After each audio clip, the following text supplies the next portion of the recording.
अजी, ये भेड़िया तो बहुत ही खतरनाक लग रहा है, कहीं ये मेरी जान न ले ले। वेदपुर नामक राज्य के एक छोटे से गांव में हरिराम नाम का एक गरीब किसान अपनी पत्नी गौरी के साथ रहता था। हरिराम और गौरी के विवाह को कई साल बीत चुके थे, मगर अभी तक वो दोनों निसंतान थे। गांव के लगभग सभी लोग उन्हें संतान न होने का ताना दिया करते थे। अच्छा गौरी, सुनो, अब से तुम घर पर ही रहा करो, ठीक है? आज से मैं अकेले ही खेत में काम करने जाऊंगा। मगर क्यों, क्या हुआ? अरे कुछ नहीं, बस ये समझ लो कि बस ऐसे ही। अब तुम केवल आराम करो, तुमको काम करने की जरूरत नहीं है। हम है ना, हम कर लेंगे। हाँ। आप ऐसा क्यों कह रही हैं जी? क्या फिर से किसी ने कुछ कहा? अरे नहीं भाग्यवान, किसी ने कुछ भी नहीं कहा। और तुम तो हमको जानती हो ना, हम इतने कमजोर थोड़ी ना हैं जो लोगों की बात सुनकर परेशान हो जाएं।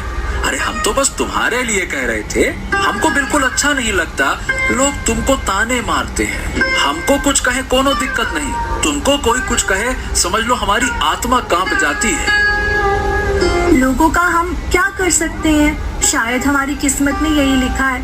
खैर, मैं फिर भी आपके साथ खेतों में काम करने चलूंगी।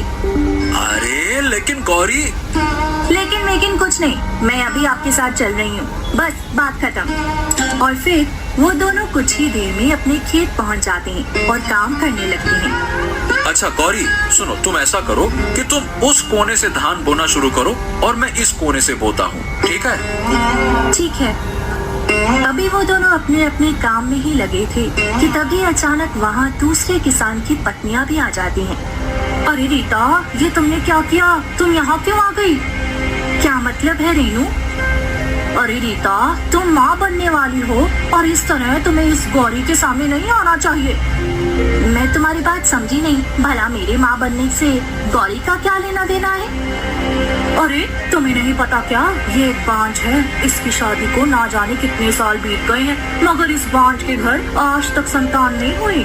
ऐसे में कहीं इसकी काली नजर तुम्हारे होने वाली संतान को ना लग जाए, इसलिए अब तुम इसके सामने मत आना। हाँ, तुम सही कह रही हो, कहीं इस बांझ की काली नजर सच में मेरे होने वाले बच्चे को लग गई तो मैं क्या करूँगी? इससे पहले कि कुछ अनर्थ हो, मैं यहाँ से चली जाती हूँ। पता नहीं क्यों जब ये गौरी अपनी काली नजर को जानती है तो इसको खुद चाहिए कि घर में रहे, लेकिन नहीं, इसे तो जैसे सबकी संतान पर अपनी काली नजर लगाने का शौक है। वो दोनों गौरी को ताने मारकर वहाँ से चली जाती हैं, जबकि उनकी इस तरह की बातें सुनकर गौरी की आंखों में आंसू आ जाते हैं। हाँ, इसीलिए तो मैं कहता हूँ गौरी कि तू घर पे रहा कर। तू भी मानती नहीं मेरी बात। अब देखा क्या हुआ।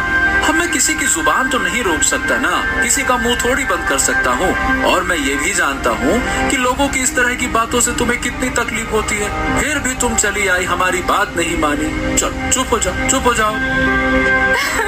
तो मैं क्या करूँ जी, घर में कैद हो जाऊँ? ना जाने मेरे ही साथ ऐसा क्यों होता है। अगर भगवान हमें भी एक संतान दे देते तो उनके खजाने में कौन सी कमी आ जाती। अरे तुम ऐसे भगवान को कसूरवार कैसे ठहरा सकती हो गौरी? अगर अभी तक हमारे जीवन में संतान का सुख नहीं आया तो क्या हो गया? हो सकता है कि अभी हमारी संतान को होने का सही समय ना आया हो। अरे जो होता है समय पर होता है, ध्यान रखना। हाँ, शायद आपकी बात सही है, मैं अपने दुख में कुछ ज्यादा ही अंधी हो गई हूँ। हे भगवान, मुझे माफ कर दो। अरे गौरी, फिर से तुम रोने लगी। चलो अब जल्दी से अपने आंसुओं को साफ करो और जल्दी मेरे साथ खेत में मदद करवाओ। चलो होना है ना, चलो। अब कुछ देर में गौरी और हरिराम फिर से अपने अपने कामों में लग जाते हैं।